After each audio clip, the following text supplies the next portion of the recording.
يا نفس إن لم تظفري لا تجزعي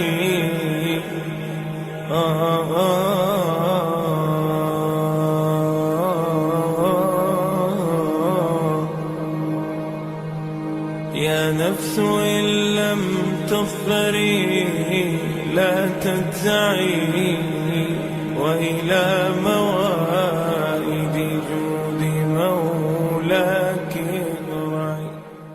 السلام علیکم ورحمۃ اللہ وبرکاتہ۔ حضور نبی کریم صلی اللہ علیہ وآلہ وسلم کا حضرت عمر بن خطاب کو دعوت دینا۔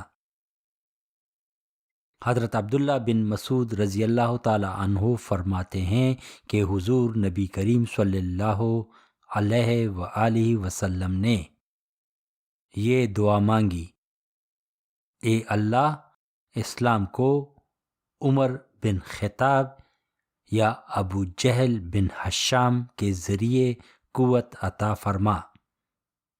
چنانچہ اللہ تعالیٰ نے آپ کی دعا حضرت عمر بن خطاب کے حق میں قبول فرمائی، اور اللہ تعالیٰ نے ان کو اسلام کی بنیادوں کے مضبوط ہونے کا اور بت پرستی کی عمارت کے گر جانے کا ذریعہ بنایا۔ جب حضرت عمر رضی اللہ تعالی عنہ نبی کریم صلی اللہ علیہ وآلہ وسلم کے خدمت میں حاضر ہوئے تو نبی کریم صلی اللہ علیہ وآلہ وسلم نے دونوں بازوؤں کو پکڑ کر جھنجھوڑا اور فرمایا: تمہارا کیا ارادہ ہے اور تم کیوں آئے ہو؟ حضرت عمر نے کہا کہ آپ جس چیز کی دعوت دے رہے ہیں وہ میرے سامنے پیش فرمائیے۔ آپ صلی اللہ علیہ وسلم نے فرمایا کہ اس بات کی گواہی دو کہ اللہ کے سوا کوئی معبود نہیں، وہ اکیلا ہے اور اس کا کوئی شریک نہیں، اور محمد صلی اللہ علیہ وآلہ وسلم اس کے بندے اور رسول ہیں۔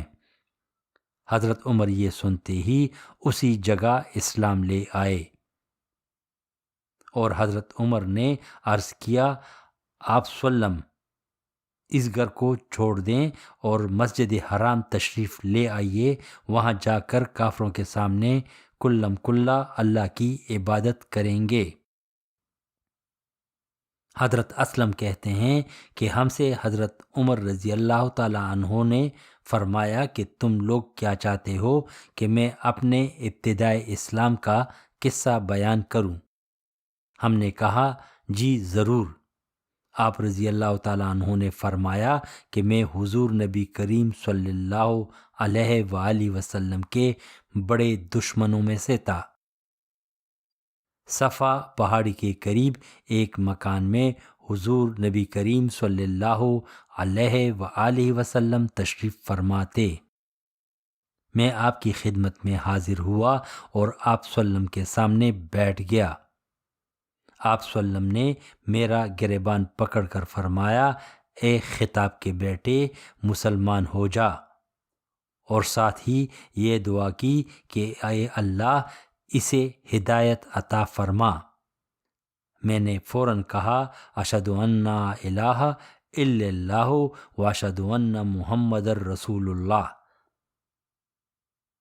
آپ رضی اللہ تعالیٰ فرماتے ہیں کہ میرے اسلام لاتے ہی مسلمانوں نے اتنی بلند آواز سے تکبیر کہی جو کہ مکہ کے تمام گلیوں میں سنائی دی گئی۔ كل الذي يرجون فضلك امطروا حاشاك أن يبقى هشيما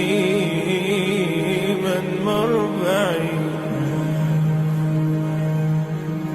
كل الذي يرجون فضلك امطروا